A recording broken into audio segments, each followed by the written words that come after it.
श्री स्वामी समर्थ। मी मोहिनी विजय निंबाळकर तुमचं आपल्या यूट्यूब चॅनलमध्ये खूप खूप स्वागत आहे।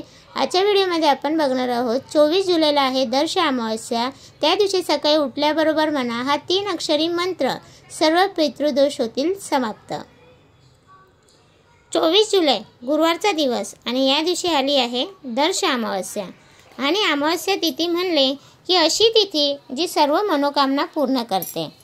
अमावस्येच्या दिवशी केलेले तोटके किंवा उपाय हे कधीच निष्फळ ठरत नाही आणि लवकर फळ प्रदान करतात।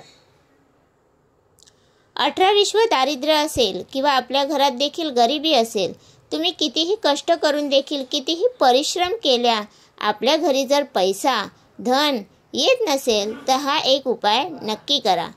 होय, अत्यंत छोटा उपाय पण तितकाच प्रभावी आहे। ज्योतिषशास्त्रामध्ये अतिशय जास्त महत्त्व सांगितले आहे।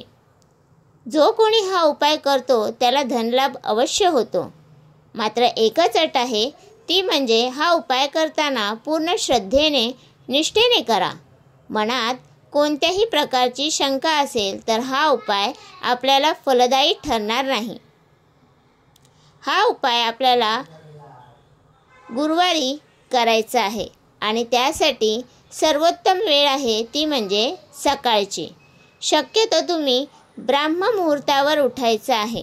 ज्यांना शक्य नसेल त्यांनी कमीत कमी सूर्योदय होण्यापूर्वी तरी उठावे, कारण ह्या उपायासाठी वेळ ही सकाळच्या 10 वाजेपर्यंत आहे।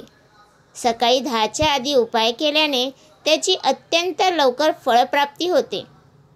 घरामध्ये पैशाचा ओघ निर्माण होतो।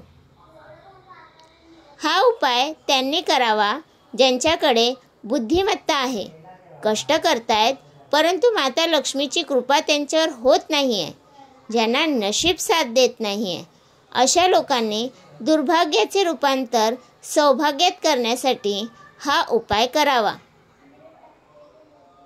जे लोक राजकारणात आहे त्यांनी आपल्या उज्ज्वल भवितव्यासाठी हा उपाय अवश्य करावा। जे विद्यार्थी आहेत त्यांनी देखील हा उपाय करावा। तसेच ज्यांना पितृदोष आहे अशा व्यक्तींनी देखील ह्या अमावस्येच्या तिथीवर हा उपाय नक्की करावा। तर आपण सकाळी उठल्याबरोबर स्नान नक्की करावे। स्नान करताना आपण आपल्या आंघोळीच्या पाण्यात गंगाजल थोडे टाका व त्यांनी आपण स्नान करावे। हे करताना आपण आपल्या तीर्थाचे तसेच पूर्वजांचे आवाहन करावे। त्यानंतर आपण स्वच्छ वस्त्रे परिधान करावी। त्यानंतर आपण एक तांब्यात जल पाणी घ्यावे आणि त्यात थोडे लाल चंदन टाकावे। ज्योतिष उपायांमध्ये या लाल चंदनाचे फार महत्त्व आहे। असे थोडेसे लाल चंदन आपण त्यात टाकायचे आहे। थोडेसे गंगाजल देखील टाकायचे आहे, नसेल तरी सुद्धा चालेल। अशा तांब्यातील पाण्याने आपण भगवान सूर्यनारायणांना हे जल अर्पण करायचे आहे। सूर्यदेव हे संपूर्ण सृष्टीवरती प्राण फुंकणारे आहेत। अशा सूर्यनारायणांना आपण अर्घ्य अर्पण करताना आपण ओम पितृभ्यो नमः ह्या मंत्राचा जप करायचा आहे। कमीत कमी हे 3 वेळा अर्घ्य आपण अर्पण करायचे आहे। अर्घ्य आपण देताना आपल्या दोन्ही हातात तो तांब्या घेऊन आपल्या डोक्याच्या वरती धरायचा आहे आणि त्यानंतर आपण हे पाणी सूर्याकडे पाहत टाकायचे आहे। लक्षात घ्या की हे पाणी आपल्या पायावर पडू नये आणि त्या पाण्यातून आपण सूर्यनारायणाचे दर्शन करायचे आहे। अशा प्रकारे आपण हा साधा उपाय करायचा आहे, जेणेकरून आपल्याला सूर्यदेवतेची कृपा प्राप्त होते, तसेच आपले पितृदोष देखील नाहीसे होतात।